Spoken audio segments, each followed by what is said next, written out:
இந்த ஆண்டு மும்மொழிக் கொள்கையை உள்ளடக்கிய ஒன்றிய அரசின் புதிய கல்விக் கொள்கையினை தமிழ்நாடு ஏற்றுக்கொள்ளாததால் ஏற்கனவே ஒப்புதல் வழங்கிய நிலையிலும் 2152 கோடி ரூபாயை ஒன்றிய அரசு தமிழ்நாட்டிற்கு விடுவிக்காமல் வஞ்சித்துள்ளது என்பதை இம்மாமன்ற உறுப்பினர்கள் நன்கு அறிவார்கள்.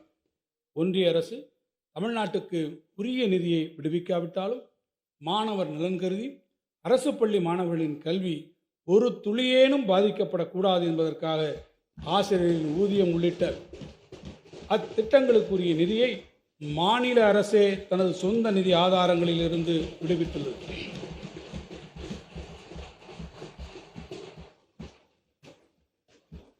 நெருக்கடியான இந்த சூழ்நிலையிலும் 2000 கோடி ரூபாய் நிதியினை இழந்தாலும் இருமொழிக் கொள்கையினை விட்டுத்தர மாட்டோம் என